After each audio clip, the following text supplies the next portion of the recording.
அனைவருக்கும் வணக்கங்க. Welcome back to Thanjai Raji kitchen. இன்னைக்கு நம்ம கிச்சனில் சூப்பரான டேஸ்டியான ஒரு சிக்கன் பிரியாணி தான் செய்ய போகிறோம். இது செய்கிறது ரொம்பவுமே ஈஸி, கொஞ்சம் டிஃப்ரெண்ட்டாக.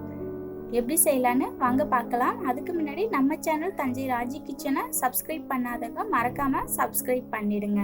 வாங்க வீடியோக்குள்ளே போகலாம். இந்த பிரியாணி ரெசிபி செய்கிறதுக்காக 1/2 கிலோ அளவுக்கு சிக்கன் எடுத்து அதில் மஞ்சத்தூள் எல்லாம் போட்டு நல்லா வாஷ் பண்ணி வச்சுருக்கேன். ஒரு 2-3 டைம் வாஷ் பண்ண பிறகு இது கூட காரத்துக்கு தகுந்த மாதிரி மிளகாய்த்தூள் சேர்த்துக்கலாம். நான் காஷ்மீரி மிளகாய்த்தூள் சேர்த்துருக்கேன். அது கூட நார்மல் மிளகாய்த்தூளும் சேர்த்துருக்கேன்.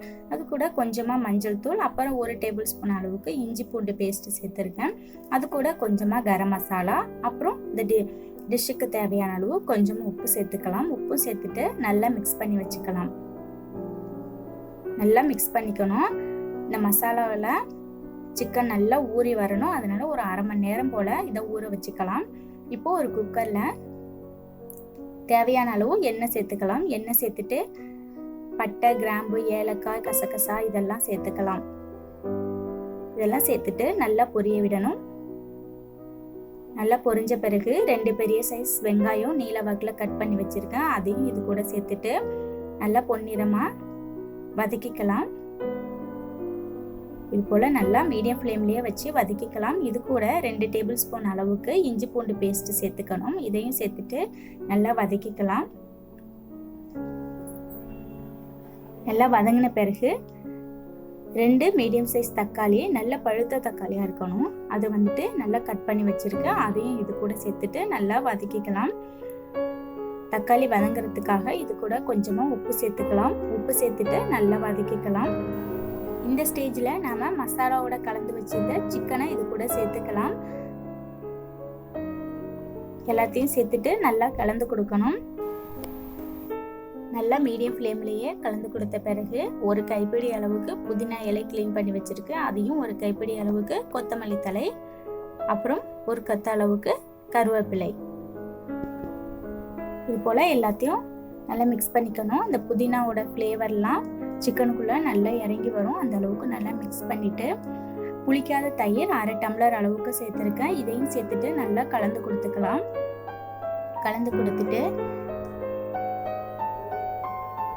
ஒரு மூடி போட்டு ஒரு 5 நிமிஷத்துக்கு நல்லா வேக விட்டுறலாம். தண்ணி எதுவும் சேர்க்க தேவையில்லை. இங்கே பாருங்கள், சிக்கனில் உள்ள தண்ணியிலேயே சிக்கன் ஓரளவுக்கு நல்லா வெந்து வந்திருக்கு. இந்த ஸ்டேஜில் நான் 3 டேபிள் ஸ்பூன் அளவுக்கு பிரியாணி மசாலா சேர்த்துருக்கேன். இதையும் சேர்த்துட்டு நல்லா கலந்து கொடுத்துக்கலாம்.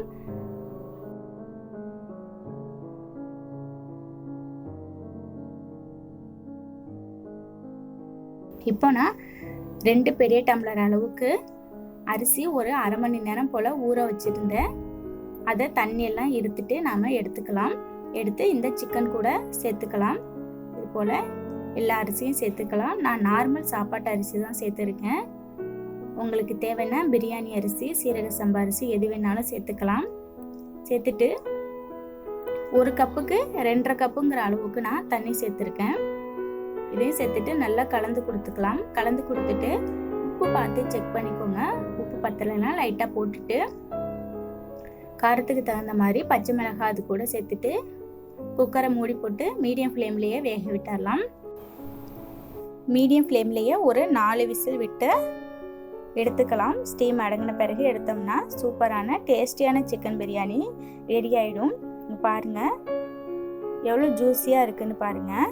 சிக்கனும் அவ்வளோ ஜூஸியாக இருக்கும். ஏன்னா ஃபஸ்ட்டே நம்ம மசாலாவில் ஊற வச்சு எடுத்ததுனால மசாலா, அந்த உப்பு எல்லாமே சூப்பராக சிக்கனில் இறங்கியிருக்கும். நம்ம நார்மலாக செய்கிற சிக்கன் பிரியாணியை விட இது கொஞ்சம் டிஃப்ரெண்ட்டாக செய்கிறதுனால, மசாலாவில் ஊற வச்சு செய்கிறதுனால இன்னுமே சூப்பராக இருக்கும். நீங்களும் ட்ரை பண்ணி பாருங்கள்.